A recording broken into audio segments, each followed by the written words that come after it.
The plot to get votes from the Mount Kenya region could harm Kenya for decades to come. You know, in this life, there are some things that you can do that are fixable, even if it takes many years. However, there are other things you can do which are unfixable forever. And that is what is unfolding right now as we speak in the Mount Kenya region. Indeed, it is very scary. You know, if you're a visitor to Kenya, you have never visited the country before, it will not take you very long to know the burning desire in the hearts of a vast majority of Kenyans. Because you'll go onto social media and you will see that message until you get bored. And then you might decide to go and watch a rugby game, like the recent one, between Kenya and a visiting side. You will hear the same message. And then you'll be so fed up. You'll decide to go out in the evening for some nice entertainment with a live band, like Samido. And then you will hear the message yet again. Ruto must go. One term. And so it is rather obvious, even to a visitor. And indeed, Ruto will go at some point. And Kenyans are very positive, and they're imagining that they'll be able to fix, to undo a lot of the things that have been done by this regime that have wreaked havoc. And it is true, many things can be fixed.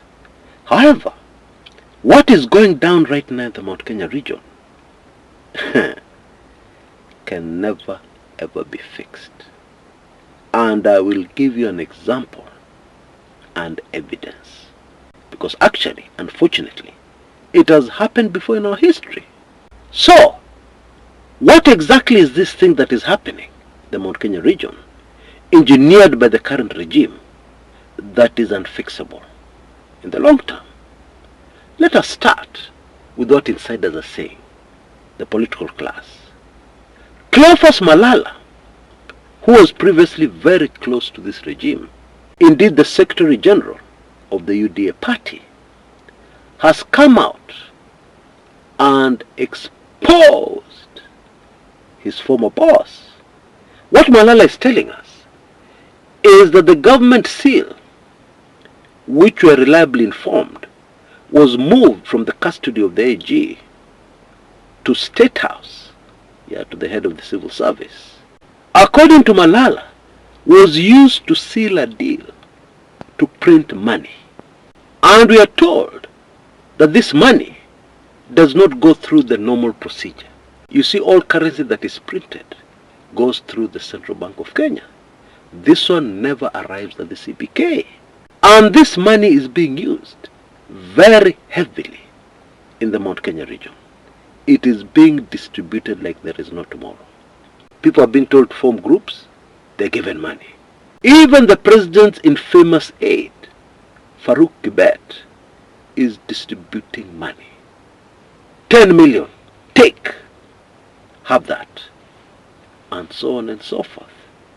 Hey, Chris, that is not such a bad thing, this printing of money. Just advise Kenyans on where they need to go to receive this free money. Let Kenyans enjoy this money. After all, those in power are enjoying the money. Actually, this is a major disaster. Let me just explain. And those who have majored in economics, you will forgive me, because I'll keep this very simple, grade 2 stuff, so that we all understand what is going down here, and how it is going to impact us, and our children, and our children's children, etc., etc.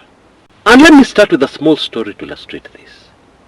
When I joined high school, I remember our parents were instructed, when they're paying school fees, to include 60 Kenya shillings as pocket money. As a student, what was supposed to happen is that you withdraw small amounts of this money, which would last you until half the term. Now, the most common amount that used to be withdrawn was 5 shillings, 5 bob. And with that kind of money, you could go to the school tuck shop and buy yourself a soft drink, a 300 ml bottle of soda, and half a loaf of bread. And that's not all. You would get change back of 2 shillings and 50 cents. I'm not kidding. Half a loaf and soda. Now the truth is that prices rose steadily over the years, but not by much. A shilling here, 50 cents there. They rose very steadily. And then in the run-up to the 1992 general elections, the first multi-party elections in the country called Kenya since independence, the government, the KANU government, decided to print money. What is now being done by the UDA government, mainly to distribute cash in the Mount Kenya region. Yeah? Hopefully for votes in 2027. Let me not say anything more. Assume that was a cough. In those days, the highest denomination of a note was a 500 bob note. And this is how they got the nickname, Njirongos, named after Cyrus Njirongo, who was the main guy, I believe the chairman, of the YK92 group, Youth for Kano group, yeah, which was a major conduit for distributing these printed 500 bob notes. At one point, a whole wing and partitioned of the anniversary towers was stacked right up to the roof, right up to the end, with cartons of Kenya shillings 500 bob notes printed, yeah, outside the jurisdiction of the central bank. Oh boy. Anyway, we know that desperate governments throughout history print money. Yeah, it has always been like that. Most people painted the town red. Yeah, a few people carefully invested this printed money. Yeah, and of course one of them is the current President William Samoei Ruto, who was the organizing secretary of YK92. Yeah, older Kenyans will remember that. And the elections came and went. But shortly after that, something very bad started happening.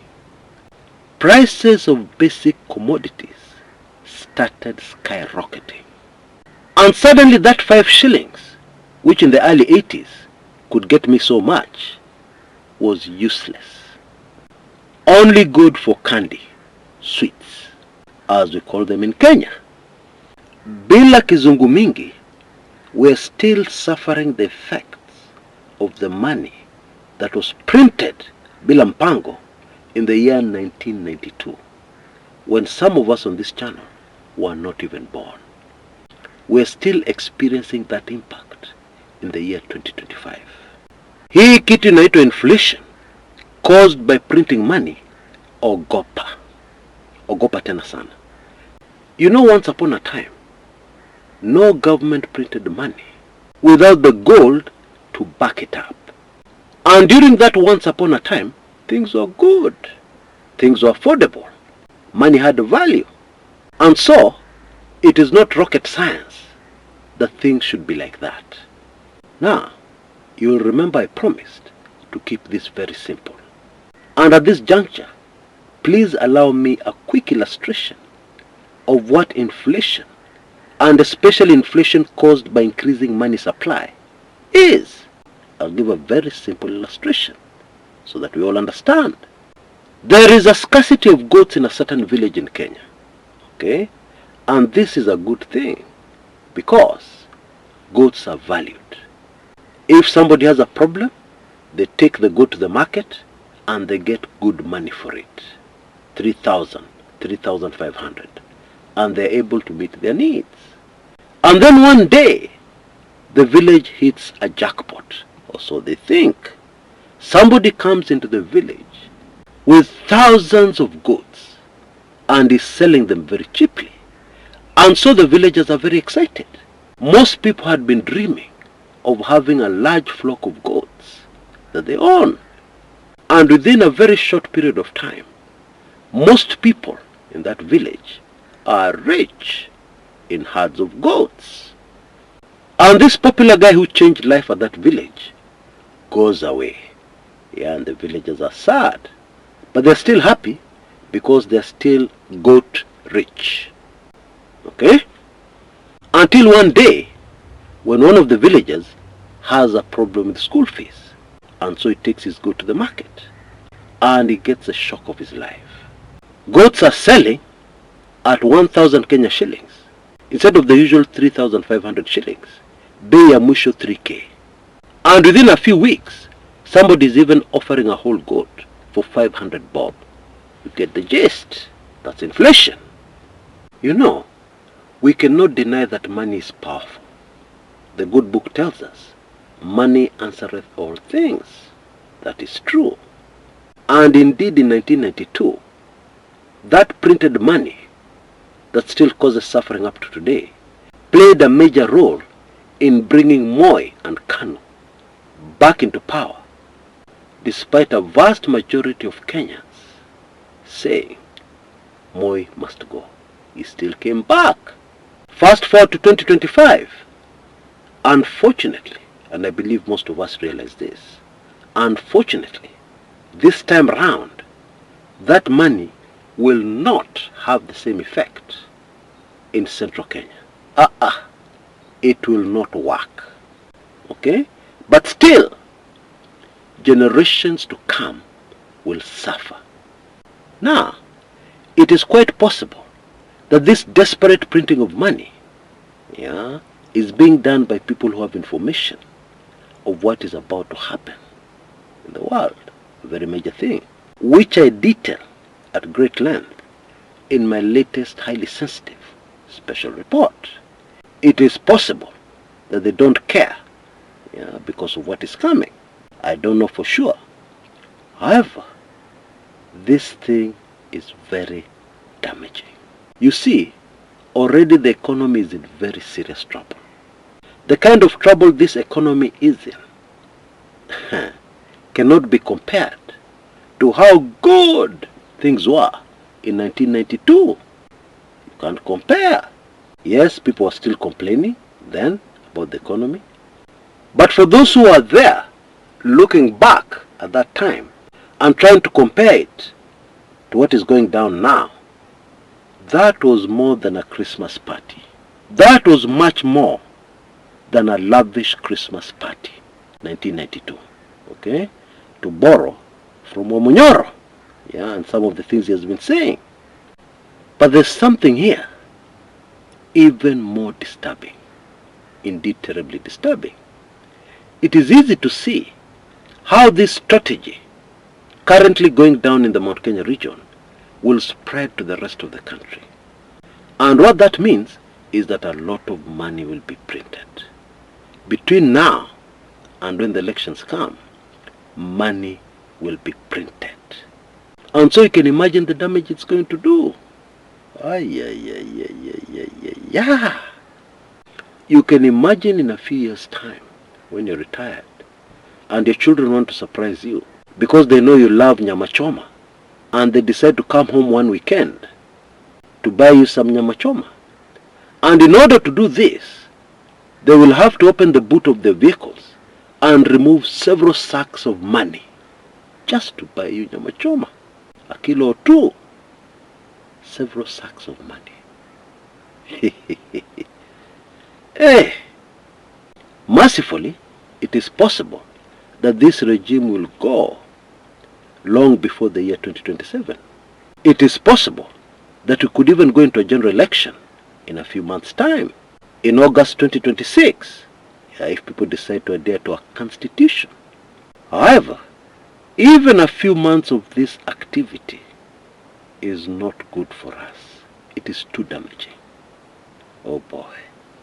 You know, actress Lupita Nyong'o told us in that famous quote of hers, all dreams are valid. And indeed, the current regime, most of them having a very good time, are dreaming that they'll be back in power after the next elections. All dreams are valid. However, it is also wise to face reality. And I know many people don't face reality. Somebody is about to be fired at the office. They don't see it. They even applied for a loan somewhere, and his bosses refused to sign. He's been given all the hints, but he still can't get it. I think that is a good way of describing this regime. Now, as I mentioned in passing earlier, there is a possibility that what is happening currently, this printing of money, is based on information that wakubwa have. You know, there are some very dangerous things unfolding, linked to this same topic. There's some very deadly things happening right now. And so, before this major thing happens, there are a lot of very unpleasant political developments that could take place. Now, all this is contained in my latest highly sensitive special report. And for a very brief period of time, I believe there are only 36 hours left, it is available at a very special price of Kenya shillings 2,999. And this includes all my past sensitive special reports. So please rush to take advantage of this. Please hurry to avoid disappointment. I'm sure you can see details on your screens right now on what you need to do, that M-Pesa number, or you can even use PayPal. And of course, I continue to celebrate 20 great years of the Kumekucha brand. Asanteni sana, those who continue to reach out and those who continue to send gifts. May the Almighty bless you abundantly. We are almost bringing this to a close. Another 2 or 3 days and we'll be done. And so I urge you to ensure that you're not left out of history. The people who supported the Kumekucha brand to the next level.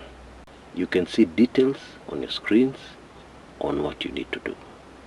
Until next time, this is Chris Kumekucha.